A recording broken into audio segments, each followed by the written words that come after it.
Ang Japan at China ay kasalukuyang kumakaharap sa mga seryosong geopolitical na tensyon, kung kaya't nagsisikap ang mga Hapon na magpalakas at patuloy na i-upgrade ang kanilang militar. Ang Japan, mga kapatid, ay mayroon ng stealth na mga fighters at cyber weapons, ngunit kamakailan ibinunyag nito na magkakaroon ulit sila ng dalawang bagong napakabilis na armas na siya namang ikinagulat ng China. Welcome sa Maharlika TV. Sa videong ito, sama-sama nating tuklasin ang dalawang bagong armas ng Japan na hindi inaasahan ng China. Pero bago tayo magpatuloy, isang like lang po ang hinihingi ko para sa videong ito. Malaking bagay na po yan bilang suporta sa ating bawat ina-upload. Back to the video. Ang hypersonic weapon ay walang dudang napakabilis na uri ng missile. Mas mabilis ito ng 5 beses kaysa sa speed of sound. Upang bigyan ka ng ideya kung gaano ito kabilis, maaari itong maglakbay mula New York hanggang London ng wala pang 1 oras. At hindi lang ito basta sinasabing mabilis, napaka-asintado rin ito na kayang maglikha ng malaking pinsala sa pamamagitan ng pagtataglay ng conventional o nuclear na mga warhead. Ang ganitong uri ng missile ay maaring lagpasan ang isang normal na air defense system, lalo pat kadalasan sa mga depensa ay nakadesenyo lamang para sa mas mabagal o predictable na mga missile. Maaring ilunsad ang hypersonic missile sa iba't ibang lugar gaya ng sa land vehicle, mga barko o maging sa eroplano na paniguradong magdudulot ng matinding panganib at pagkapinsala. Talagang nakakabahala ang armas na ito at nagsisilbing isang malaking hamon sa pagpapanatili ng katatagan at seguridad sa mundo. Ang hypersonic missile ay mayroong dalawang pangunahing uri. Ang mga ito ay ang hypersonic cruise missile at hypersonic glide vehicles. Ang hypersonic cruise missile ay parang katulad lang din sa isang regular na missile, ngunit mayroon itong astig na twist. Nagtataglay ito ng mga espesyal na makina tulad ng mga scramjet. Ang scramjet o supersonic combustion ramjet ay isang makina na idinisenyo para makuha ang Mach 6 na bilis. Dahil dito, nagagawa ng isang hypersonic cruise missile na malampasan ang mga radar o magpalit ng direksyon sa kalagitnaan ng paglipad, na nagiging dahilan kung kaya't mahirap itong mahuli ng mga air defense system. Iba ang hypersonic glide vehicle sa cruise missile, kulang ito sa puwersa ng makina o booster. Inilulunsad ito ng ballistic missile o space vehicle at tumatakbo ng mabilis sa high altitude patungo sa mga target. Naglilikha ang isang hypersonic glide vehicle ng mga shockwave na nagpapahirap sa kanila na ma-detect, kung kaya't nakakaiwas ito sa mga depensa. Dagdag pa rito, ang kanilang maneuverability ay ginagawa silang napakamailap. Kamakailan lang ibinunyag ng Japan ang kanilang pagkakaroon ng dalawang bagong hypersonic missile na ikinagulat ng China. Ang mga ito ay ang pinahusay na Type 12 surface-to-ship missile na mayroong precise strike at ang AIM-9X Sidewinder Block II tactical missile. Napaka-advance ng mga ito para sa isang tinatawag na high-speed warfare.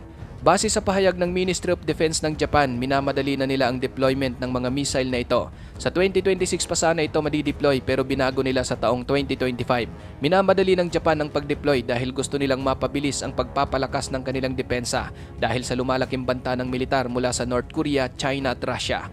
Ang tatlong bansang ito ay abala sa pagpapaunlad ng kanilang sariling mga hypersonic weapons na nagdudulot ng matinding sakit ng ulo para sa seguridad ng Japan. Noong Abril, nakipagsanib puwersa ang Defense Ministry ng Japan sa Mitsubishi Heavy Industry o MHI para gawin ang enhanced Type 12 surface-to-ship missile. 33.8 billion yen o $235 million ang kanilang ibinuhos para sa updated prototype sa 2023 na budget.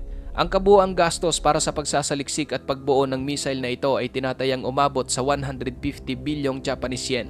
Maliban sa mga missile na ito, nilayon din ng Japan na makakuha ng mga matitindi pang missile at drone para sa kanilang depensa sa hinaharap. At sa susunod na 10 taon, gusto ng Japan na kompleto na ang kanilang mga hypersonic missile na mayroong 5 beses na bilis kaysa sa speed of sound, sapagkat ang kanilang plano ay ang maging number 1 pagdating sa pagkakaroon ng depensa.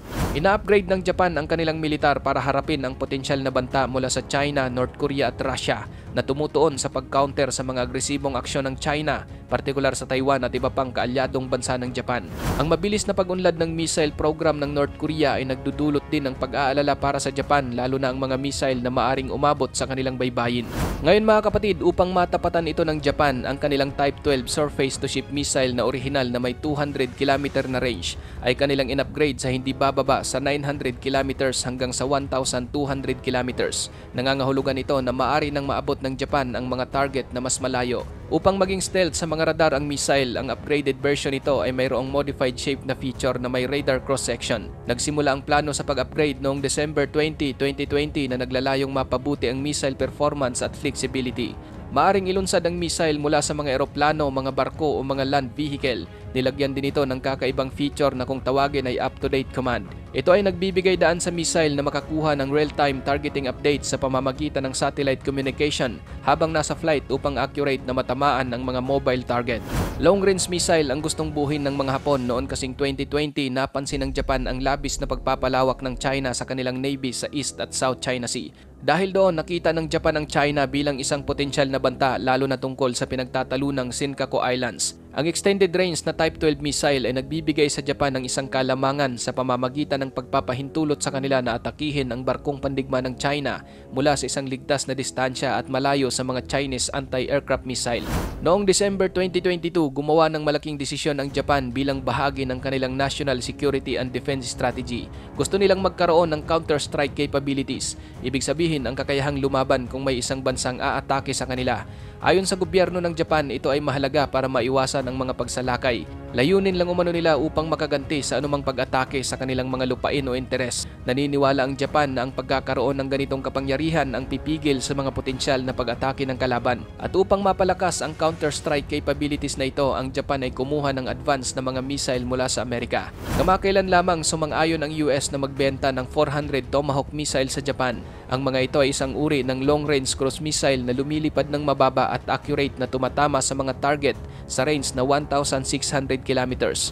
Ang Japan, mga kapatid, ay hindi lamang gumagawa ng sarili nilang makapangyarihang hypersonic na mga armas. Bumibili rin sila sa Amerika ng napaka-epektibong mga air-to-air missile. Ang US State Department ay nagbigay na ng go signal para sa potensyal na pagbebenta ng mga missile na ito sa Japan na nagpapakita ng kanilang pangako sa pagsuporta at pagtatanggol sa seguridad ng Japan.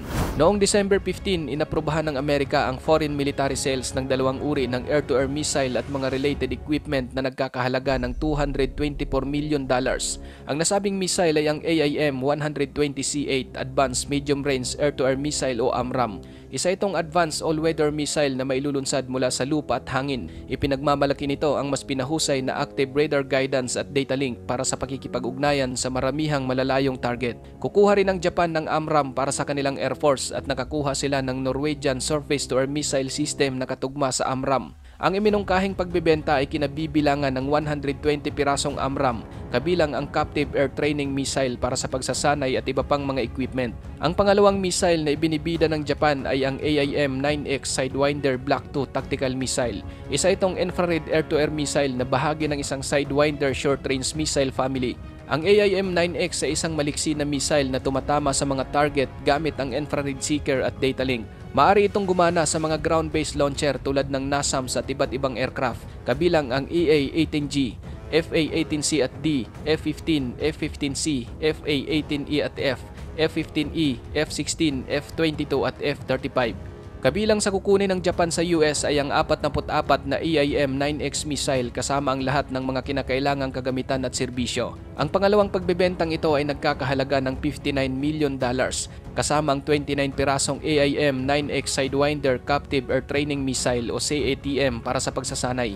Ang Air Self-Defense Force ng Japan ay may matatag na fleet ng mga fighter jet na handang dalhin ng AIM-9X Sidewinder. Mayroon silang 31 na pirasong F-35A Lightning II Stealth at Versatile Fighter, 156 na F-15J Eagles at 44 na F-15DJ Eagles na makapangyarihan at maasahang fighter jet. Maaring gamitin ng mga jet na ito ang AIM-9X Sidewinder upang i-engage at ibagsak ang mga enemy aircraft sa close-range combat. Nilayon din talaga, kapatid, ng US Defense Security Cooperation Agency o DSCA na palakasin ang defense capability ng Japan sa pamamagitan ng pagbebenta ng mga missile upang matugunan ang kasalukuyan at hinaharap na mga banta. Pinahuhusay ng pagbebentang ito ang air defense ng Japan at kooperasyon kasama ng US at mga kaalyado na nakahanay sa US foreign policy at mga layunin sa katatagan ng rehiyon. Para sa mga Hapon, napakahalaga rin talaga ng pagbebenta sa kanila ng US ng mga armas. Nakakatulong ito sa panrehiyong seguridad sa gitna ng mga banta mula sa North Korea at China.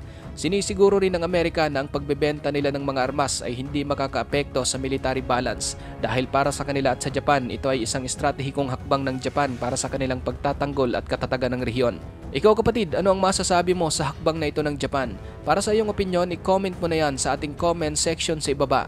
At kung nagustuhan mo naman ang video ito, paiwan naman ako ng like at pasubscribe na rin sa ating munting channel. Maraming salamat sa panonood, hanggang sa susunod na naman nating upload.